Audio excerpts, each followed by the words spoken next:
Now, as I mentioned at the top of the show, some ABC stuff that Liberal Senator Sarah Henderson has criticised. It's a new comedy show focused on life in coronavirus isolation.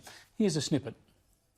These are unprecedented times. We know things are hard right now. You're stuck inside with nothing to do. You might be going out of your mind. Just wanting to do something. Anything. But now, more than ever. More than ever. More than ever. It's time to think about how your choices affect others. So please, Please. don't start a podcast. Just don't do it. OK, if you think this is funny, fine. But what I see is the usual media elitism. You know, they can all do their podcasts, but they don't want any of the little people getting a big idea. Then they throw in some rough language too because, well, I just don't know why. They just seem to get a kick out of it. Make some pasta from scratch like everyone else and just shut up. The greatest gift you can give your fellow human beings right now? Right now. Right now. Is to shut the up. Shut the up. Come on. Do it. Don't start a podcast. I mean, perish the thought that Alan Jones or anyone else wants to tell someone to put a sock in it, but telling everyone else to shut the F up that's comedy, they reckon. Joining me now is Sarah Henderson, a former ABC journo, now a Liberal Senator for Victoria. Sarah, is this stuff funny or just a waste of our tax dollars? Well, let me say, having worked at the ABC, Chris, for 9 years, I'm a very big fan of our national broadcaster, but I didn't think it was very funny, and I actually found that particular segment very unfunny and quite offensive. Telling people to shut the F up is pretty bad, and nothing like what we've seen from the likes of Rake or Frontline or Norman Gunston or The Chaser or all the other wonderful comedy shows that have been produced over the years. Now, you took to Twitter to criticise this. We'll put your tweet up on screen and see what you had to say here, because it caused quite a backlash. What you said is, as one of Australia's... I can't even read that, so there you go. People at home can read it. But finest and most iconic TV journalists. What was Ray Martin thinking? Indeed, but you said that the ABC ought to get this off the air. And a lot of people have taken umbrage to this. A lot of ABC people and others saying, this is outrageous. You're trying to talk to Ida Buttrose, the chair of the ABC, and tell her what to scrap. What do you think of that reaction? Look, I was quite surprised, I have to say, Chris, and we haven't had that response into my office or by emails. I think it's very much confined to Twitter.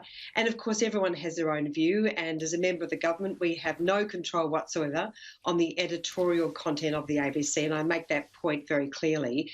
But I do think that when the ABC is spending taxpayer dollars, in all seriousness, it's got to make sure that it spends those dollars wisely, and I just don't think this is great bang for its buck.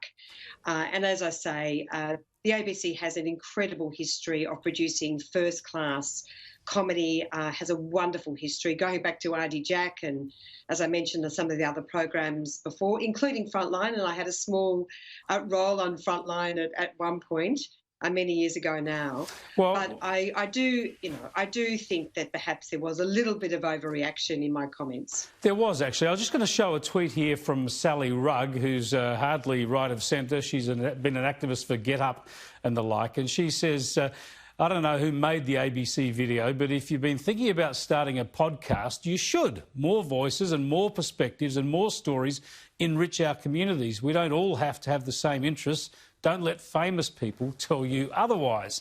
So I thought that's a reasonably interesting take on this. It was meant as a joke, of course, but this shut the F up, it's sort of this elitist thing that, you know, the famous people can do podcasts, but don't you get ahead of your station?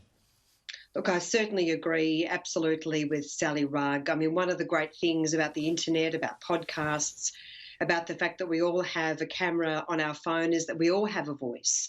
And that's one of the wonderful things about making a podcast. So, I mean, clearly I disagree with the content of that particular part of the program and did find it offensive. But the ABC is a wonderful institution. I'm sure it will survive my bit of criticism, Chris, and life will go on. I just want to show you a promo for the program because one of the other arguments that was pushed back to you on social media was that you're criticising a program that's giving people work during the pandemic. These people, artists and producers and the like, otherwise wouldn't have work. And have a look at this program, this promo. We can see who it was giving work to. As Australia continues to live life in lockdown, it's never been more important to stay strong, because where there's hope, there's life. And where there's a will, there's a Ray. Coming to Wednesdays, a new show for your lockdown life. At home alone together with Ray Martin. There we go. Struggling young artist Ray Martin. That's who the ABC is keeping in employment. Chris, can I make this one point? It is a good opportunity for me to plug investment in regional Australia, and I think the ABC is a much-loved institution in regional Australia. But here in Geelong, the ABC has this tiny cupboard of an office.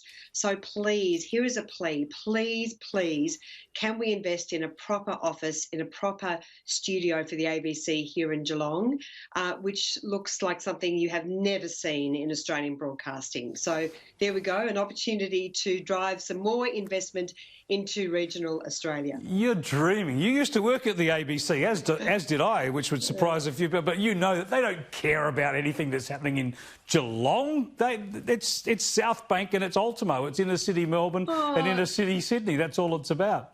Well, I have taken representations to the head of News and Current Affairs, and I have been told that they are looking at this investment very closely. So I'm keeping fingers and toes crossed, Chris. Good on you. Now, you did mention that when you were a journalist at the ABC, you actually appeared in the comedy satirical program, a brilliant program, I might add, Frontline. Here's a little bit of you with Mike Moore.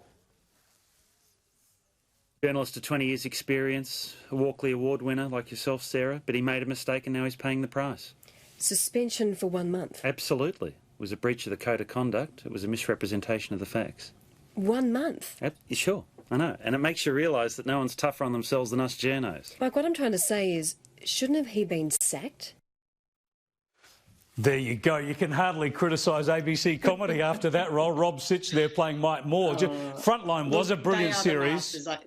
It was an absolutely wonderful series, still available on Stan, and I'm very proud to have had a very small role on a great program. Was satire, was it really satirical, Frontline, or your experience of the media, especially now that you are a politician, were they perhaps spot on? It was more like an insightful documentary.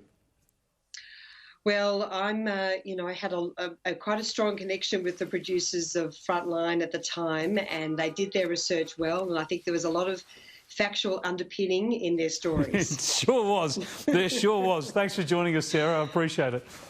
Okay, great to talk to you, Chris.